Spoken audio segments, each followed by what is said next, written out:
Adilabad airport నిర్మాణం కోసం కేంద్ర ప్రభుత్వం సిద్ధంగా ఉందన్నారు విమానయాన శాఖ మంత్రి రామ్మోహన్ నాయుడు. ఢిల్లీలో రక్షణ మంత్రి రాజ్నాథ్ తో ఆదిలాబాద్ ఎయిర్పోర్ట్ ఏర్పాటుపై తెలంగాణ ప్రతినిధులతో కలిసి చర్చించిన ఆయన ఎయిర్పోర్ట్ తో పాటు డిఫెన్స్ ట్రైనింగ్ సెంటర్ ను కూడా ఏర్పాటు చేసేందుకు రక్షణ శాఖ అంగీకరించినట్టు తెలిపారు. ఈ నెల 17న ఆదిలాబాద్ లో స్థల పరిశీలన చేసి డిపిఆర్ ను డిఫెన్స్ మినిస్టర్ కు పంపుతామన్నారు రామ్మోహన్ నాయుడు.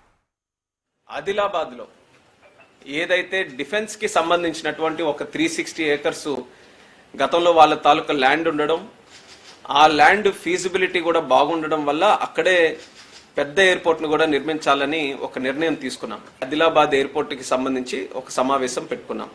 అందులో మరొకసారి రాజ్నాథ్ సింగ్ గారు కూడా స్పష్టంగా ఆయన తాలూకా సహకారం వెల్లడించారు.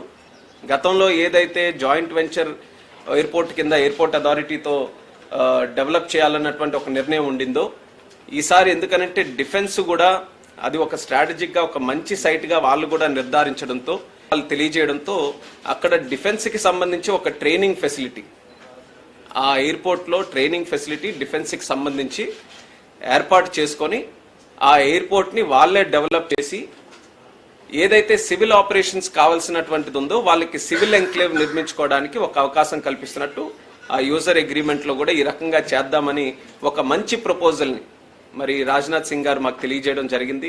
Civil aviation department, defence, ministry of defence, అలాగే మన స్టేట్ గవర్నమెంట్, ఈ ముగ్గురు కలిసి ఈ ఏప్రిల్ 17th నాడు గ్రౌండ్కి వెళ్ళి అక్కడ మరొకసారి ఓఎల్ఎస్ ఆబ్స్టికల్ లిమిటేషన్ సర్వే కూడా చేసుకొని మరొకసారి ఫీల్డ్కి వెళ్ళి స్టడీ చేసి ఇంకేమైనా ఆబ్స్టికల్స్ ఉన్నా, ఇంకేమైనా లిమిటేషన్స్ ఉన్నా వాటన్నిటిని కూడా పరిగణలోకి తీసుకొని రన్వే ఓరియంటేషను లేకపోతే మాస్టర్ ప్లాను ఇవన్నీ కూడా స్టడీ చేసి దాని మీద ఒక మాస్టర్ ప్లాన్ కూడా నిర్ధారించడానికి 17th నాడు ఒక నిర్ణయం తీసుకుంటున్నారు. 17th వెళ్ళి అక్కడ గ్రౌండ్ లో ఫీల్డ్ విజిట్ చేస్తారు.